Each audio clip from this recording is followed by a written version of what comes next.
va? Ça va. T'es prêt? Ouais. Je m'appelle Dylan, j'ai 20 ans et je suis stagiaire au zoo La Flèche. Mais au moins, t'as eu les deux sur ton banc, Voilà. hein? Là, l'idée, c'est qu'on lui apprenne le maximum de choses au niveau des manipulations rapaces et de tous les oiseaux qu'on va présenter en spectacle. Et d'ailleurs, on aimerait bien qu'il participe au spectacle avec nous. Ouais. Sancho, Je pense qu'il est très content, mais sûrement un peu stressé. Je pense qu'il va se mettre la pression. c'est drôle de te voir bout-de-bout. Son gros challenge, ça va vraiment être les rapaces. Il y a Saphir qui commente en plus derrière.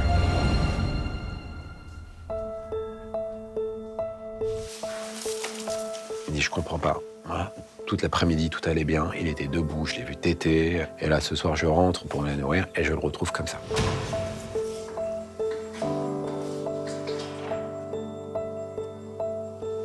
Mais c'est vrai qu'en partant ce soir, en éteignant la lumière, il n'y a pas beaucoup d'espoir. On a une toute petite chance, tu vois. Et pas... Ah là là.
Ouais, ça marche.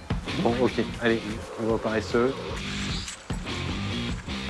On a décidé d'intervenir ce matin chez les paresseux parce que depuis plusieurs semaines, en fait, la femelle a alerté les soigneurs. Elle donnait l'impression d'avoir grossi au niveau du ventre. Et donc, avec ce gros point d'interrogation, est-ce qu'elle est en train de prendre du ventre? Est-ce qu'il y a une gestation, finalement? Oui ou non? Ou bien, il y a un autre problème. Donc, on prend la décision de faire une échographie. Et sinon, comportement et appétit normal, en fait, c'est vraiment juste son... Ouais, le régime alimentaire est le même, mais on comprend pas pourquoi il y en a un qui a grossi et pas l'autre. D'accord. Depuis qu'on l'a vu grossir, on ne pense qu'à ce bébé paresseux et on a trop envie qu'elle ait un bébé. Et en fait, ouais, je crois qu'on se monte un film tellement qu'on est contente d'avoir un bébé paresseux. Donc c'est celle qui est de dos, là, la plus claire.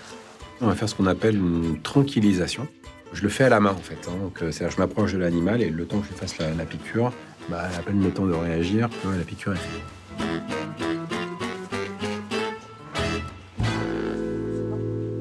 L'animal s'endort et je vais la chercher sur son perchoir.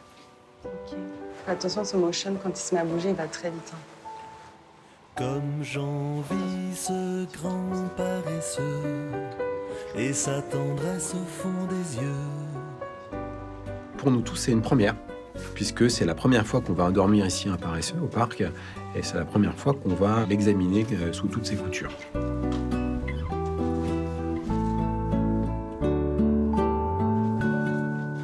Il y a une parenté morphologique avec le primate, puisqu'il y a ses bras, en fait, qui peuvent vous enlacer. Donc, c'est vrai qu'on le prend dans les bras. Ce n'est pas un primate, pourtant. C'est un animal qui est plus apparenté au fourmilier et au tatou. Il y a cette appartenance à ce genre très particulier, là, voilà, des animaux un peu bizarres de la Terre qui ont tous été regroupés dans le même sac, le fourmilier, le tatou, le paresseux, on les met tous dans le même sac. Ces animaux, on les appelle les xénartes. Et donc, ouais, on a une curiosité de la nature sous les yeux.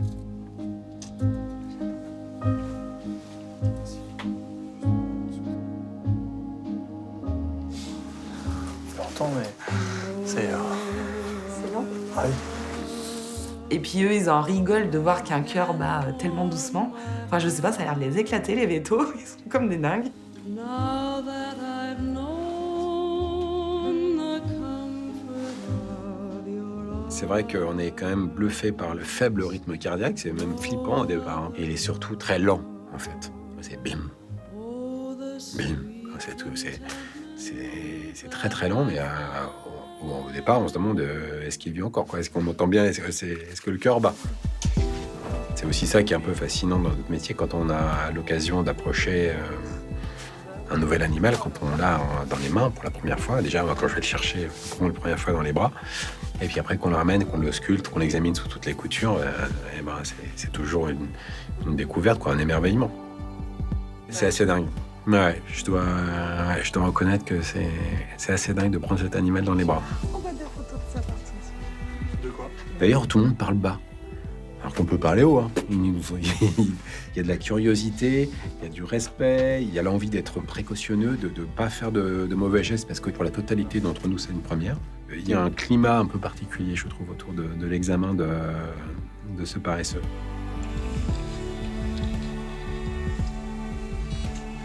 Il n'y a pas de fluide dans l'abdomen. Hein. Mais non, en fait, mais j'ai l'impression que, tu vois, c'est le thorax, il descend vachement bas, en fait, regarde. Et du coup, c'est parti pour l'échographie. Donc là, on regarde tous le monitoring, là. Donc moi, j'y connais rien en échographie. J'attends juste qu'eux parlent, en fait. Bah, dites quelque chose, qu'est-ce que vous voyez? Bon, non, bah écoute, c'est une femelle non gestante, je sais pas de liquide. Ouais. Je vais regarder ailleurs. Il déplace le machin sur son ventre. Et puis, ben, Romain dit, bon, ben, il n'y a rien, pas de gestation. Et là, je crois que ma tête a dû se décomposer. J'étais dégoûtée. Et franchement, trop déçue. Je crois qu'on a rêvé. En fait, on aurait trop aimé avoir un petit bébé paresseux. C'est pas très déplacé. Tu veux faire les pattes arrière aussi? Tu peux tomber. Ah, il y avait besoin, hein. Après, il faut qu'on lui coupe les griffes. Donc ça, c'est important. Vu qu'on va les sortir dans pas longtemps dans la volière, c'est pour éviter qu'elle se coince les griffes. Bon, c'est pas mal, là. Ouais, super beau moment. En plus, il y a vraiment, il y a pas de... Puis en palpant, tu sens Y a ça pas de fait... taille. Ben, en fait, on était contents de se dire bah, peut-être qu'on aura un bébé. Bon, la déception, mais bon, Mauvaise nouvelle. Ouais.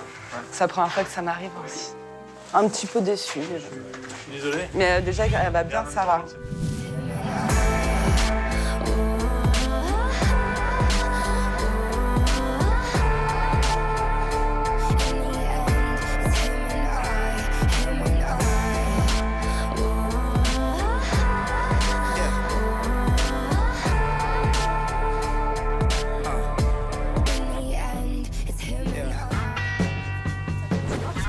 Eh, ils ont pas annoncé de la neige? Si, Pour aujourd'hui?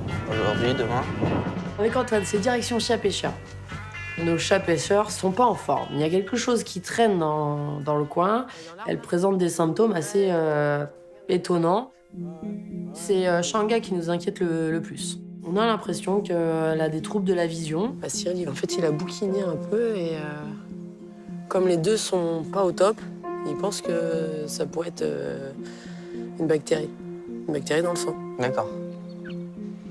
Et pour ça, il faut aller faire une prise de sang. Bah, il m'a pas dit plus parce qu'il préfère aller voir et... Tu viens en manger? Oui, c'est pas des chats pêcheurs, c'est des chats grimpeurs. Hein. Ils aiment bien se cacher dans... La mission était d'enfermer Changa pour qu'on puisse la mettre sous traitement avant que Cyril intervienne. Ça va, ma chérie? Oh, ma belle. Ah bah, ça va mieux, tes yeux, non? Ouais. Là, ma chérie. Là, c'est super. Changa est rentrée. On va pouvoir lui administrer son traitement. Elle a un regard moins vitreux. Ça a l'air d'aller. Changa a un traitement qu'elle doit prendre matin et soir. Donc c'est pour ça qu'on va pas prendre le risque de la relâcher la journée dans son enclos. Il vaut mieux la garder un petit peu au chaud dans le bâtiment et être sûr qu'elle prenne son traitement pour essayer de la guérir. Voilà. La botte de camp. Tu remets des intestins par-dessus. Ni vu ni connu. On va voir.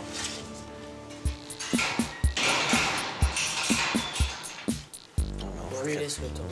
Elle prend très très bien ses médicaments. Donc ça, c'est plutôt positif. Tout à l'heure, Lily.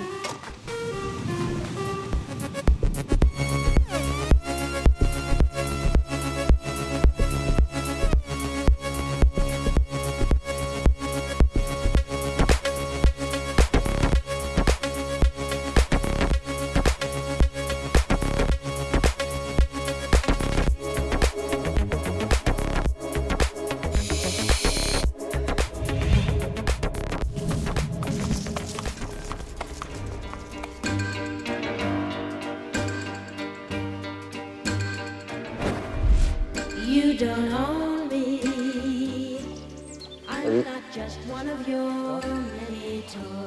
Ça va? Il est où? Bah mieux. Ah bah il est là. Il est juste devant. Il était debout toute la matinée. Il était Vous l'avez vu téter? Ouais. On l'a vu téter ce matin. C'est notre deuxième jour après l'accident urgence girafon. Je me rends donc au bâtiment des girafes pour prendre des nouvelles de ce petit qui, a priori, en fait, d'après ce qu'on commence à deviner, a subi un traumatisme qui a occasionné des lésions qui l'empêchent de se tenir debout correctement.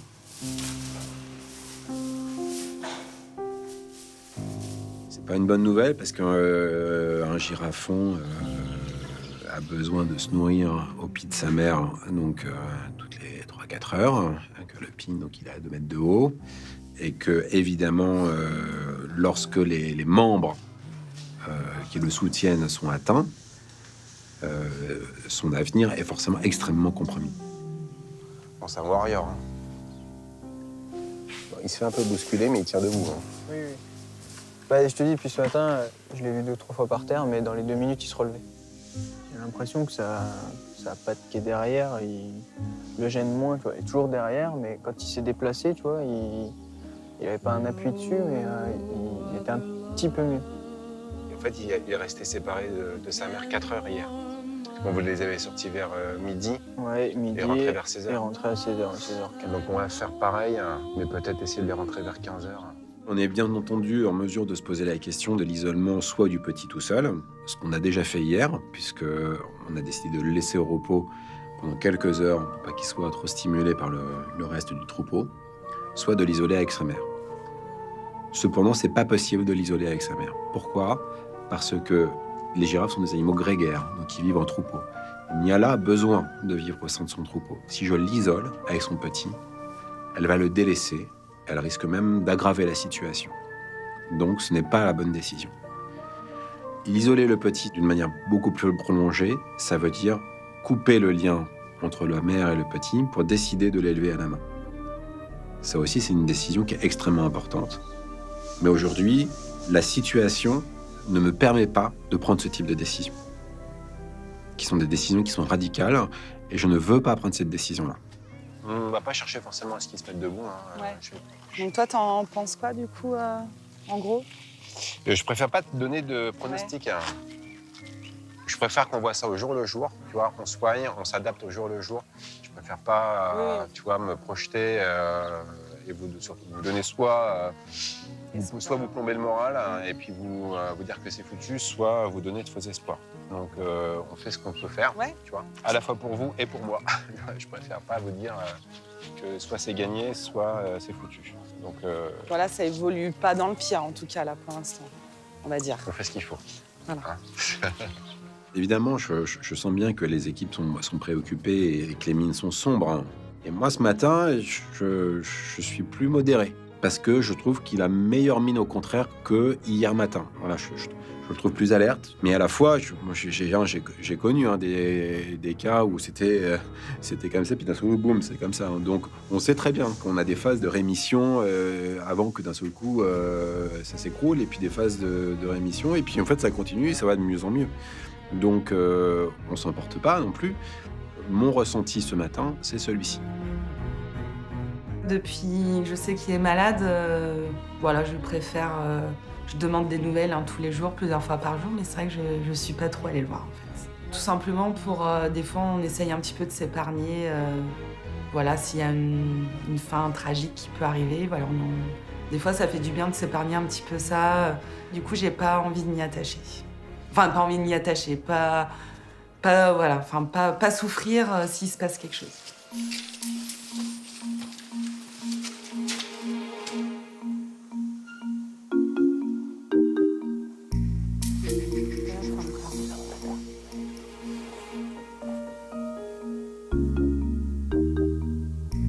C'était le boulet droit, hein, c'est ça. Hein.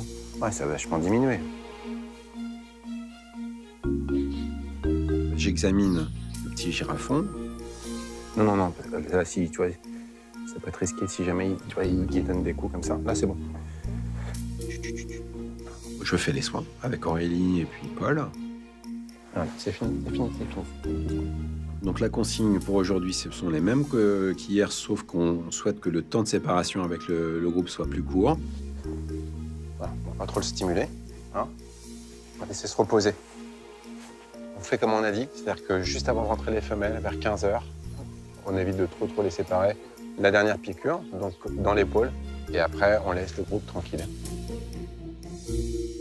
Pour l'instant, tant que je ne fais pas appel à des examens complémentaires, je ne peux pas avancer. C'est la radio qui va nous permettre de savoir si, par exemple, il y a une fracture. La bonne nouvelle, ça pourrait être qu'on constate que c'est œdémateux, par exemple, et que ça se résorbe. La mauvaise, c'est qu'on constate un dégât osseux ou articulaire au niveau du fémur ou de la hanche. Ça pourrait presque être la pire nouvelle à laquelle on pourrait s'attendre, parce que, évidemment, on sait ce que ça veut dire. Ça veut dire qu'on n'a pas de solution. Are you ready for it?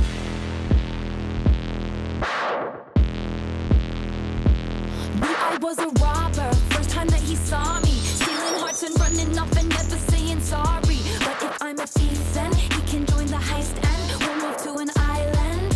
And he can be my jailer, virgin to this tailor. Every love I've known in comparison is a failure. I forget their names now, I'm so very tame now. Never be the same now.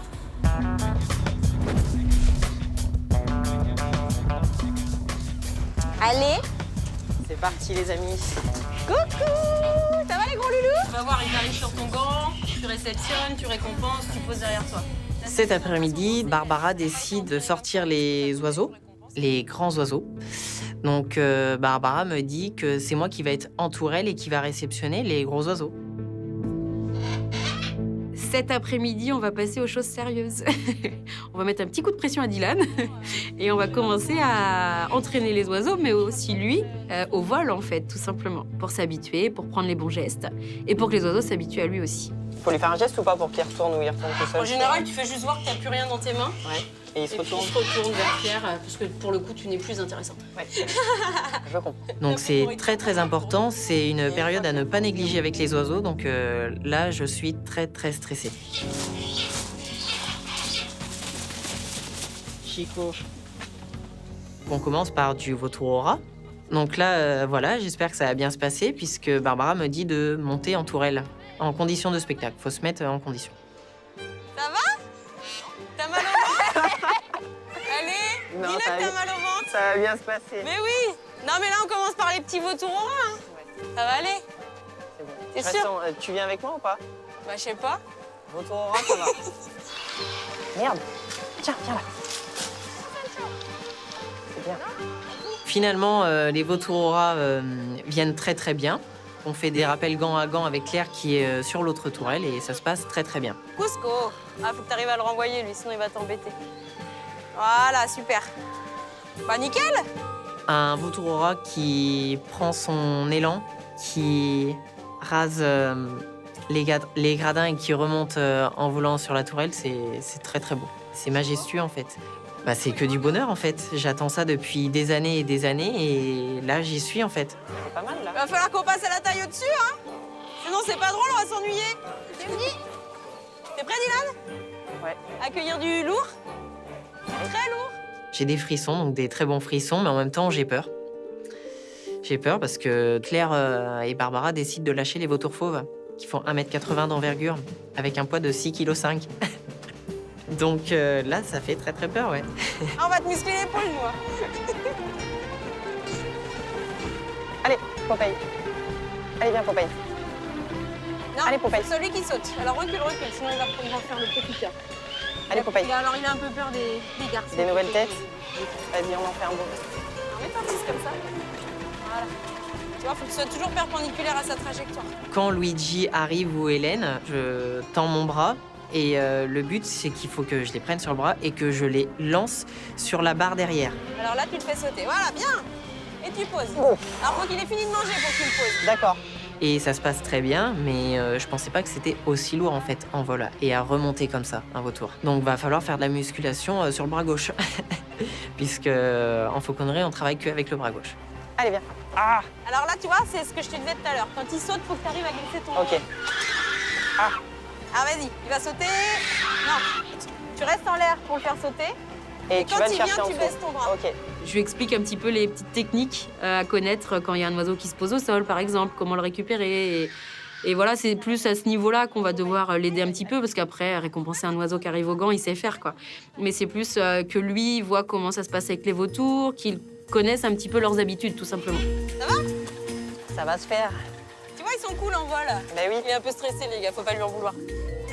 Moi, je le trouve un peu coincé, il est un petit peu, il est un petit peu tendu, mais dans l'ensemble, il fait pas d'erreur, quoi. Ça se passe très bien et ça, c'est important. Il s'en sort bien. Ça va être bon, hein, Claire? Après lui, tu peux descendre. Nickel.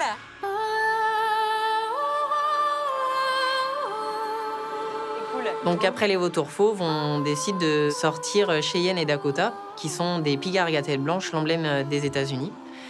Donc c'est très stressant et en même temps très excitant aussi. Super.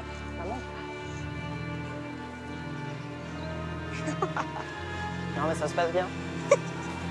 T'as le droit Ah oui, de elle sourire. verrouille, hein. T'as le droit de sourire. Tout va bien. C'est vrai, je souris pas. Respire. Moi, la première fois que j'ai reçu un pigargue sur le gant, waouh. Qu'est-ce qui va se passer? Il va être gentil ou pas? C'est ça en fait hein, la question, parce que tu vois quand même l'oiseau arriver vers toi, il a un bec énorme, des cerfs, c'est un killer quoi, c'est un prédateur. Donc tu te dis si ma tête lui revient pas, qu'est-ce qu'il va faire quoi? T'es pas obligé de monter trop haut. Hein. C'est bien la belle. T'es belle, ma fifi. Il y a quand même cette adrénaline qui est là, ces petits moments de panique, oh là, il arrive sur mon gant là, c'est vers moi qu'il vient.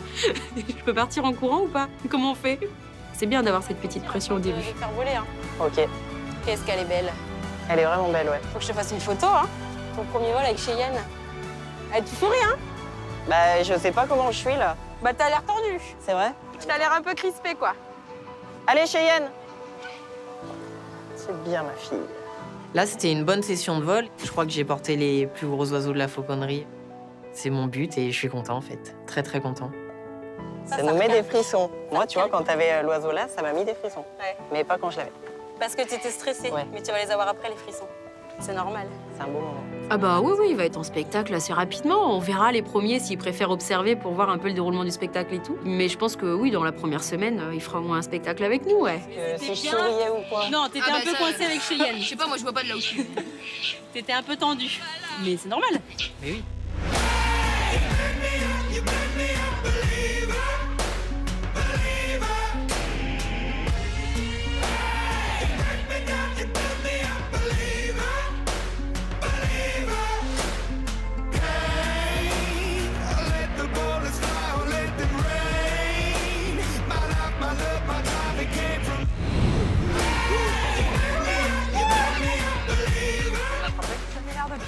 Ouais, elle dormait là. Ouais. C'est toi? Ouais. Cet après-midi, je profite de la présence de Romain et de son équipe pour aller examiner avec lui 2 saignneries qui présentent des lésions dentaires. On a Glu, qui est bien connu évidemment. On va commencer par Glu. Et Glu, en fait, a présenté une lésion au niveau de la joue qui a atteint l'œil, en fait. Et cette lésion évoquait un problème dentaire. Donc, je l'ai examiné la semaine dernière. Donc, ça fait un abcès, en fait. Donc, il faut retirer la dent pour nettoyer tout ça et pour nettoyer l'abcès.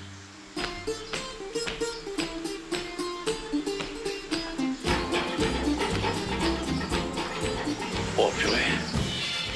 Ouais, nickel. C'est de la dentisterie basique. Je peux en général le faire.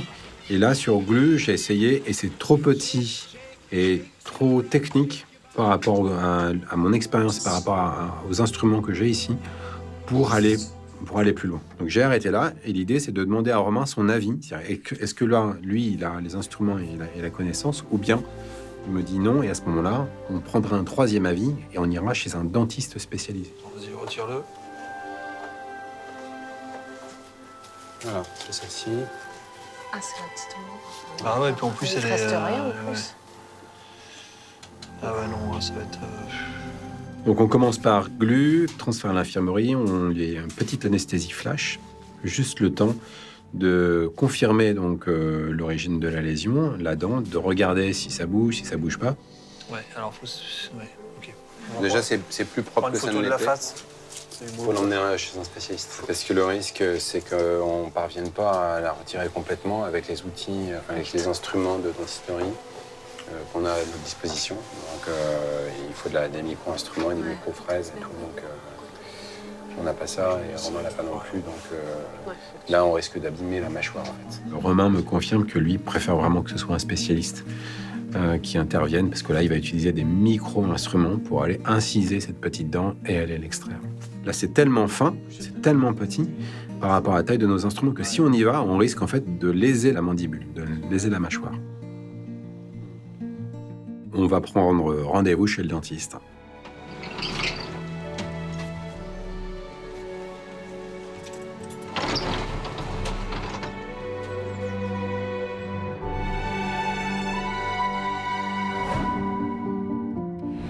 Ce matin, le girafon allait bien.